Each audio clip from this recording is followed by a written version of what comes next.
Hello and welcome to this video where I will speak about high sensitivity and especially about the stimulation of the nervous system and the over-arousal for the high sensitive person. It is Elaine Aron who for the first time described the high sensitivity in the 90s. And most of what I say here is based on her work, but not only, also on other books and on my own experience, because I am a high sensitive person myself. So who I am Marie-Elise Chateau, executive business coach in the three-country region. It's Germany, France and Switzerland. My office is in Switzerland, close to Basel. And I've been working during more than 15 years in the chemical industry in international management.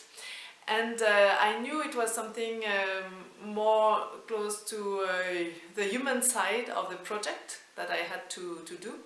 And today, yes, how I recognize it through my clients, I understood that I am a high sensitive person because it was unusual for me to meet systematically people who ask themselves so many questions, who can fight for their values, and also who are in professional situation that I used to know. What makes me really satisfied is when the person I coach gains self-confidence and find sense and joy in her work or his work again. And my goal here with the high sensitivity is to support the high sensitive persons who want it in living out their character trait the best possible way. About the process of the stimulation of the nervous system and over-arousal. So high sensitive person, they perceive several stimuli at the same time and they also react faster to stimuli. It can be stimulation from the outside, and I've made a video of this. It is the one recognized by our five senses. And it can also be stimulation from the inside, so it can be thirst, hunger, muscle tension and memories, for instance. High sensitivity is controlled by hormones and neurotransmitters, and it can be measured in the brain of high sensitive persons that they have higher concentration of norepinephrine and cortisol, which means as well that they are in a permanent state of arousal and wariness, and that they are in a nervous overload. And this is normal.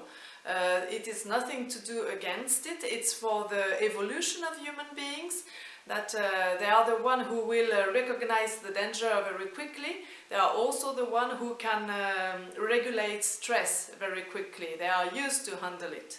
So that's why that's important to understand that it is like that, and you cannot really do something against it. It's important to know.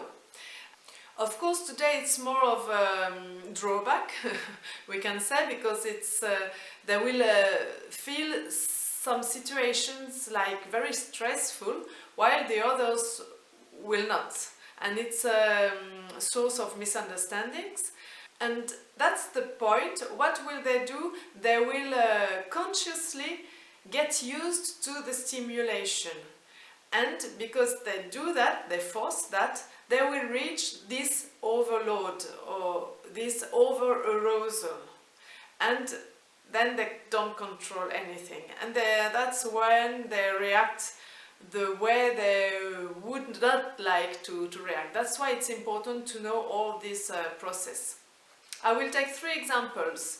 For example, at the workplace, we drink a lot of coffee. I think it's everywhere, but it's good to know that the high sensitive person is very sensitive to caffeine, more than the others. So maybe I've been drinking too much coffee that I shouldn't have, and maybe I was getting nervous because of that.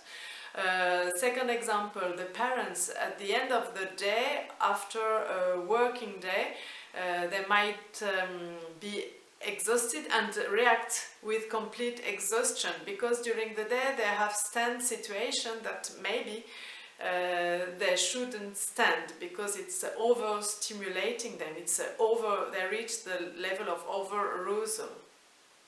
And the third point is horror movies. Actually, the high sensitive person doesn't like to watch horror movies scenes. But in my conferences, if I ask, there are, and often it's young men who will say that they like it, because of course teenagers have to adapt to the group, and because the majority likes horror movies, then you will watch also horror movies, and you will get used to see scenes that you actually should not see, because of empathy. Of course, you are really deeply touched by what you see, much more than the others, but they get used to it. So that's 3 examples I will take again after, because what are the solutions? The first, one should recognize the inner warning signs of overarousal. It can be blushing, it can be trembling, shaking hands, perspiring, foggy thinking, tense muscles, stomach ache, and they also can be sensitive to particles and develop allergies or high fever. So these are signs. Myself, I was coughing when I was under overarousal and permanent stress. I was coughing a lot. And second point, once you've recognized the sign, the inner warning signs, what shall you do? So the key is to take break. The key is to take some time for yourself. Maybe the high sensitive person probably likes to work on his own sometimes. So that's important to take some breaks, maybe to get some small sleep, day sleep. I need day sleep. That's what I do now that I can do it, but it was not possible in the company. Community, it's a good point. Actually, they really like interacting with others, the high sensitive persons, also because they have this right hand brain very active, so they like being with other people, but they also have to anticipate and to withdraw if necessary, because it can be quickly too much for them. So it's a bit a paradox. And when you are invited, so it's always the question, shall I go? And maybe I'm exhausted the day after, or it will be too much for me, or shall I not come? So that's a kind of question that the high sensitive person has to ask himself, herself. What can help? It can be good to listen to music to calm down. It's also the smell, you can use smells. It's good also to get outdoors, to breathe fresh air, to use mantras like sentences that are about self-acceptance, because you have to love you in this situation, the way you react. You have to accept it and to love you. That's good to use such sentences. We can think of its so-called containers, concrete or physical containers, like a place that you really like, where you really like to be, like in the nature, in a forest, or in a town. Place, public place that you really like maybe a library. And also we can think, and it can also be a person's spouse and your partner, and also your children maybe, or friends that you meet. So that's good containers where you feel safe. And you can have also intangible containers which are the most important because you have them always with you. It's memories, for instance, and memories, good memories, and memories of someone that you loved and maybe is not here anymore. So that's good also to support to get out of this over-arousal. The last point is the boundaries. Good boundaries is very important. It's important to be able to say no, for instance.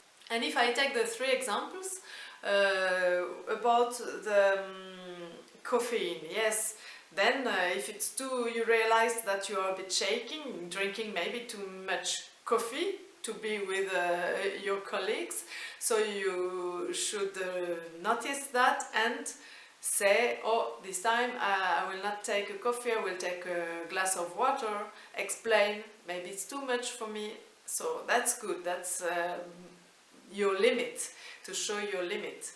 And for the parents, yes, they have to notice that they are not in a good situation, in a good state to react with their children, so they have to withdraw, so maybe explain to the child that it was a long day at work and you need some rest for a few minutes, and you will come back, you will be in a much better state, and that will be better for him, if he is old enough to understand, of course. So that's tips that I can give for the everyday life of a high sensitive person, because this over-arousal is a very important thing to be aware of. So thank you for listening to me until now, and you can put a thumbs up, subscribe to my channel and share it if you like it, and also activate the bell if you want to be aware of when I put a video on my YouTube channel. Thank you very much. Bye.